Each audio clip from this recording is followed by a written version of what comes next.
J2K R23 BTech AIML course ఏదైతే ఉంటుందో CSC సంబంధించిన బ్రాంచ్ దాంట్లో మెషిన్ లెర్నింగ్ అనే సబ్జెక్ట్ ఒకటి ఉంది. సో దానికి tips video plus important topics అంటే చెప్పమని చెప్పేసి వీళ్ళు అడుగుతున్నారు అనమాట. అయితే ఇక్కడ రెండు రకాల స్టూడెంట్స్ ఉంటారు. ఒకళ్ళు ఆల్ ఇన్ వన్ కంప్లీట్గా చదివే వాళ్ళు ఉంటారు, ఒకళ్ళు కంప్లీట్గా స్కోర్ చేసుకోవడానికి ఇంపార్టెంట్ టాపిక్స్ క్వశ్చన్స్ తెలుసుకునే వాళ్ళు ఉంటారు. సో ఈ మొత్తం 5 యూనిట్లో వచ్చేసరికి షార్ట్ క్వశ్చన్స్ ఉంటాయి, ఎస్ఏ క్వశ్చన్స్ ఉంటాయి. అయితే ఈ మెషిన్ లెర్నింగ్లోని మొత్తం కూడా ఒకటే మోడల్లో చెప్పేస్తాను. అయితే ముందుగా ఆల్ ఇన్ వన్ ప్రిపేర్ అయ్యే వాళ్ళు ఎవరైతే ఉంటారో ఆల్ ఇన్ వన్లో ఎలా ఉంటాయి క్వశ్చన్స్ మాత్రమే క్వశ్చన్స్ వాటి ఆన్సర్స్ ఉంటాయి కాబట్టి ఆ క్వశ్చన్స్ ఏ కీవర్డ్తో స్టార్ట్ అయ్యి ఉంటాయో ఎక్కువ శాతం రిపీట్ అయ్యి ఉంటాయో ఇంపార్టెంట్ ఉంటాయో ఆ కీవర్డ్స్ చెప్తాను. ఆల్ ఇన్ వన్ చదివేవాళ్ళు వాటి ద్వారా చదివేవాళ్ళు చదవండి. ఇక మొత్తం ఓవరాల్ స్కోరు ఇంకా ఎక్కువ కావాలి అనుకునే వాళ్ళు ఎవరన్నా ఉంటే వాళ్ళకి సంబంధించిన కొన్ని ఇంపార్టెంట్ టాపిక్స్ యూనిట్ వైజ్ చెప్తాను. దాని ప్రకారం ప్రిపేర్ అవ్వండి. ముందుగా నేను ఒకటే చెప్పేది, అందరూ చూస్తున్నారు వెళ్ళిపోతున్నారు తప్ప వీడియోని లైక్ చేయట్లేదు, షేర్ చేయట్లేదు, ఛానల్ సబ్స్క్రైబ్ చేసుకోవట్లేదు. ఏంటంటే మీకు ఎప్పుడైనా ఇంపార్టెంట్ వీడియో పెట్టానంటే మీకు ఖచ్చితంగా అయితే ఉపయోగపడుతుంది. ఇప్పటికైనా ఖచ్చితంగా ఈ ఛానల్ సబ్స్క్రైబ్ చేసుకొని మీ ఫ్రెండ్స్కి రికమెండ్ చేయండి. ఇంతవరకు ఈ ఛానల్ సబ్స్క్రైబ్ చేసుకున్న వాళ్ళు సబ్స్క్రైబ్ చేసుకోండి. టెలిగ్రామ్ గ్రూప్లో కూడా జాయిన్ అవ్వండి. ఇక మీకు ఏమైనా డౌట్స్ ఉంటే కాల్ మీ 4 ద్వారా కాల్ చేయొచ్చు. ఇక టాపిక్లో వెళితే ముందుగా ఆల్ ఇన్ వన్ ఏదైతే ఉంటుందో దాన్ని ప్రిపేర్ అయ్యే వాళ్ళకు కొన్ని కీవర్డ్స్ చెప్తాను. సో ఫస్ట్ కీవర్డ్ వచ్చేసరికి CAN కెన్. సో కెన్తో స్టార్ట్ అయ్యే కీవర్డ్ క్వశ్చన్లు ఏమన్నా ఉంటే అది చదవండి.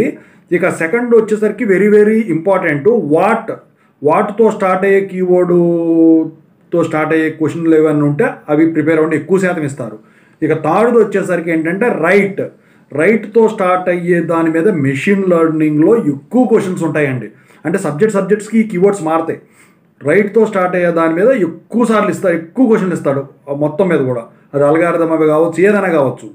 ఓకేనా. ఇక తర్వాత వచ్చేసరికి ఇంకొక ఇంపార్టెంట్ కీవర్డ్ వచ్చేసరికి ఈ హౌ కీవర్డ్తో కూడా ఖచ్చితంగా అయితే ఎక్కువ శాతం క్వశ్చన్స్ అయితే రిపీట్ అవుతాయి. ఇక ఫిఫ్త్ది వచ్చేసరికి ఎక్స్ప్లెయిన్. ఇక తర్వాత సిక్స్త్ది ఇది కూడా ఇంపార్టెంట్ అండి, విత్ అంటే విత్ ఎగ్జాంపుల్స్ పలానా టాపిక్ చెప్పండి అని క్వశ్చన్స్ ఉంటాయి ఆల్ ఇన్ వన్లో. పాత క్వశ్చన్ పేపర్లో తీసి పెడుతుంటారు కదా. సో విత్తో స్టార్ట్ అయ్యేది కూడా విత్ ఎగ్జాంపుల్స్ అనేవి కూడా వెరీ వెరీ ఇంపార్టెంట్. ఇక సెవెంత్ది వచ్చేసరికి డిఫరెన్స్. సో ఈ కీవర్డ్లు మీరు స్టార్ట్ అయ్యే క్వశ్చన్స్ ఏవైతే ఉంటాయి ఈ కీవర్డ్స్తో మీరు కనుక చూసుకున్నట్టయితే ముఖ్యంగా మీరు వాటు, రైటు, హౌ, విత్ ఎగ్జాంపుల్స్తో చూసుకుంటే మెషిన్ లెర్నింగ్ ఆల్ ఇన్ వన్లో ప్రిపేర్ అయ్యే వాళ్ళకు ఈజీగా ఉంటుంది. R20 ద్వారా వచ్చేదైనా R23 షార్ట్ క్వశ్చన్స్ అయినా ఎస్ఏ క్వశ్చన్స్ అయినా. ఇక ముఖ్యంగా వచ్చేసరికి ఇక మొత్తం చదివే వాళ్ళు ఉంటారు, వాళ్ళకి ఇంపార్టెంట్ టాపిక్స్. యూనిట్ 1 వచ్చేసరికి ఏంటి మీకు R23కి ఇంట్రడక్షన్ టు మెషిన్ లెర్నింగ్ ఉంది. అందుట్లో వచ్చేసరికి క్వశ్చన్ టాపిక్స్ ఏంటి. సో ఫస్ట్ టాపిక్ వచ్చేసరికి main challenges in machine learning, దాని గురించి చదవండి. ఆ తర్వాత రెండోది యూనిట్ 1లో different types of machine learning, అది చదవండి. ఆ తర్వాత మూడోది explain artificial intelligence, AI, machine learning, ML and DL. ఇక ఫోర్త్ది వచ్చేసరికి ఇంపార్టెన్స్ ఆఫ్ స్టాటిస్టిక్స్. ఇక ఫిఫ్త్ది వచ్చేసరికి supervised learning versus unsupervised learning. ఇక సిక్స్త్ది వచ్చేసరికి different risk statistics with machine learning. ఇక సెవెంత్ది వచ్చేసరికి మినిమైజింగ్ ఎంపిరల్ రిస్క్. ఎయిత్ది వచ్చేసరికి estimating sampling distribution of an estimator. ఇవి యూనిట్ 1. సో ఫీచర్ ఇంజనీరింగ్ కూడా ఇంపార్టెంట్ అండి ఇందులో. ఇక యూనిట్ 2 చూసుకుంటే నియరెస్ట్ నేబర్ బేస్డ్ మోడల్స్ అని ఉంది కదా. దీంట్లో వచ్చేసరికి ఫస్ట్ క్వశ్చన్ వచ్చేసరికి ఎలా ఉంటుందంటే దేని మీద ఉంటుందంటే distance based methods of classification or regression.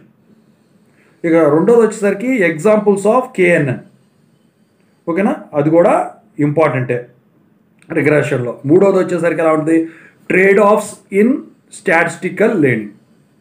So ఇది యూనిట్ 2లో. యూనిట్ 3 పరంగా చూస్తే models based on decision trees. So unit 3లో వచ్చేసరికి ఫస్ట్ క్వశ్చన్ ఎలా ఉంటుందంటే trade offs in statistical learning, దాని మీద ఉంటుంది. రెండోది వచ్చేసరికి decision tree and its construction important.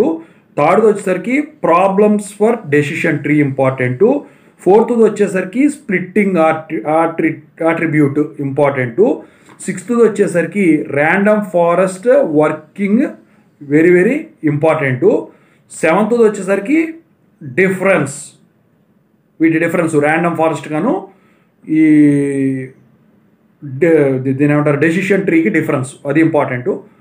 ఇక ఎయిత్ది వచ్చేసరికి native base classification with examples, very important. ఇక యూనిట్ 4 వచ్చేసరికి ఏదైతే ఉంటుందో linear discriminants for machine learning, ఇందుట్లో ఫస్ట్ టాపిక్ వచ్చేసరికి linear and logistic regression with examples. ఇక సెకండ్ది some and linear and non linear SVM, support vector machines అంటారు కదా, సో దాని మీద ఇస్తాడండి. సో థర్డ్ది వచ్చేసరికి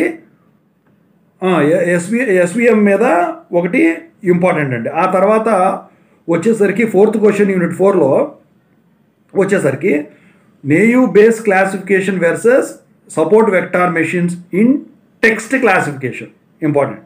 ఇది యూనిట్ 4, ఓకేనా.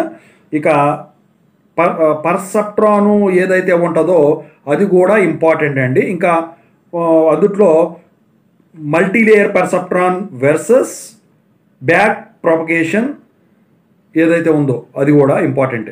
వర్సెస్ అయినా కావచ్చు, లేకపోతే రెండు సెపరేట్ టాపిక్స్ కింద ఎంఎల్పి అయినా బీపీ అయినా. ఇక యూనిట్ 5 చూసుకుంటే క్లస్టరింగ్ ఏదైతే ఉన్నదో, సో దాంట్లో క్వశ్చన్స్ ఎలా ఉంటాయంటే K means clustering with examples, limitations. ఇక సెకండ్ టాపిక్ క్లస్టరింగ్, ఇందులో ఒక్క నిమిషం, క్లస్టరింగ్ మీద ఖచ్చితంగా అయితే ఇస్తాడండి. అందుట్లో మీకు రకరకాలుగా ఉన్నాయి, మినిమైజేషన్ బేస్డ్ క్లస్టరింగ్ అని అదని, ఓకేనా. సో ఇంకో క్వశ్చన్ ఎలా ఉంటుంది అంటే ఇందుట్లో ఈ క్లస్టరింగ్లో ప్రీ ప్రాసెసింగ్, సెమీ సూపర్వైజ్డ్ వీటి మీద ఇచ్చేదానికి ఉంటుందండి.